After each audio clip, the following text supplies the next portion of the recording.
Welcome again students. और इस video में बच्चों डिस्कस करने वाले हैं वर्कशीट 44। और ये जो वर्कशीट है ये है आपकी 4 क्लास 6 to 8 और ये शेड्यूल की गई है 25 अगस्त 2020। और इसमें भी बच्चों हम प्रदूषण, यमुना के प्रदूषण के बारे में पढ़ेंगे। लास्ट वर्कशीट जो कल हमने की थी उसमें भी हमने पढ़ा था कि कौन सी जो बातें हैं जो यमुना के लिए हेल्पफुल हैं और कौन सी जो बातें हैं वो यमुना के लिए हार्मफुल हैं। यहाँ पर हम पढ़ेंगे कि यमुना में प्रदूषण जो है वो उनके क्या क्या कारण हैं। दिल्ली के पानी का मुख्य स्रोत क्या है? यमुना नदी है। सभी बच्चों को पता है दिल्ली के लिए जो पानी का मुख्य स्रोत क्या है वो कौन सी नदी है? यमुना नदी है। लेकिन दुर्भाग्य से पूरे भारत में यह सबसे अधिक प्रदूषित नदी बन चुकी है। जी हाँ, पूरे भारत में यह सबसे अधिक प्रदूषित नदी है। इतना ज्यादा प्रदूषण इसके अंदर फैल चुका है जिसकी वजह से अब इसे मृत नदी की संज्ञा भी दी जाने लगी है। पानी इतना गंदा हो चुका है कि उसको अब मृत नदी की संज्ञा दी जाती है। इस नदी में दिल्ली के लगभग 19 नालों का गंदा पानी छोड़ा जाता है। अब आप सोच सकते हो दिल्ली में पॉपुलेशन बहुत ज्यादा है और उसमें 19 नालों का गंदा पानी अगर पानी में, साफ पानी में मिलेगा तो वो कितना गंदा होगा जो इस पानी को प्रदूषित करता है। 19 नालों का गंदा पानी छोड़ने के बाद जो नदी है वो इतनी गंदी हो जाती है। उसके अलावा केवल यही रीजन नहीं है, उसके अलावा और भी कारण हैं।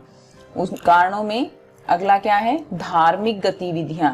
धार्मिक गतिविधियां यानी हमारा जो इंडिया है उसमें हमारे कुछ ऐसे कस्टम हैं, हमारे कुछ ऐसी धार्मिक रीति रिवाज हैं जिसके अनुसार जो मूर्तियां हैं वो पानी में बहाई जाती हैं। जैसे आप चित्र में भी देख पा रहे हो, गणेश जो है, गणेश चतुर्थी है, या आपको पता है कि जिस प्रकार पश्चिम बंगाल में भी मूर्ति विसर्जन का काफी जो है चलन है। इसी तरह हमारे जो दिल्ली है उसमें हर धर्म के और हर स्टेट के लोग रहते हैं, तो वो मूर्ति विसर्जन का प्रोग्राम जो है यहाँ पर चलता है।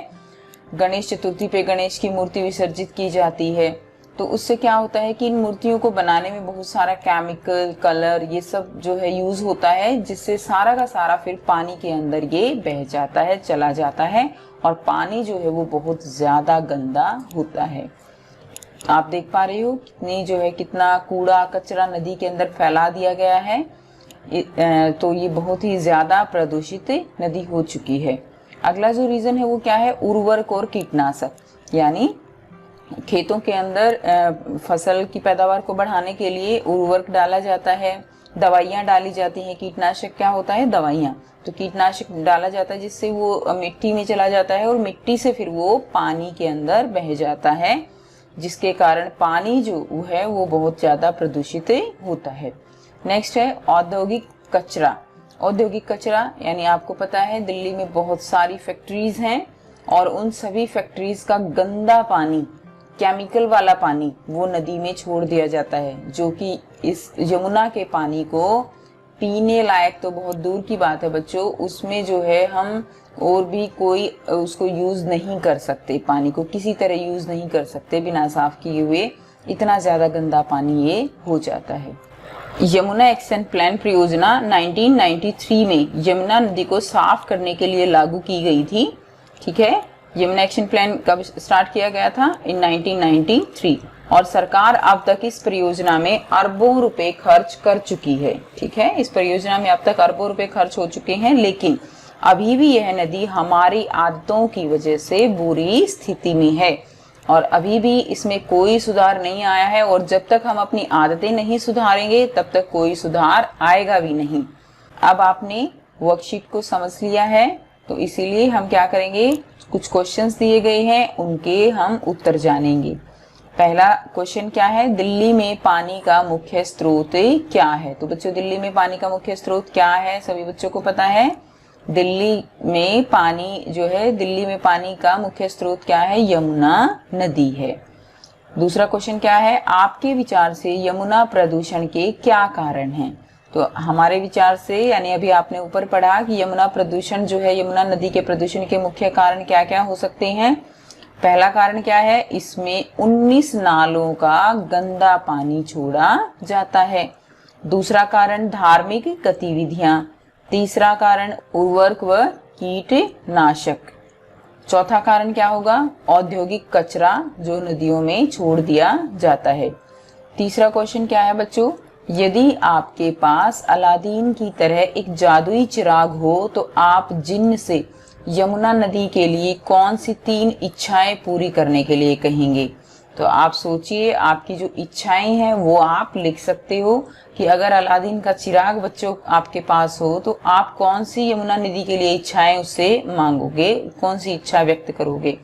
3 इच्छाएं जो पूरी करने के लिए हम कहेंगे, मैंने जो यहाँ पर लिखा है, पहला क्या है कि जिनसे कहेंगे कि यमुना नदी जो है वो साफ हो जाए। ठीक है। दूसरा कारण क्या होगा, औद्योगिक कचरा वो जो है यमुना नदी में नहीं मिलना चाहिए।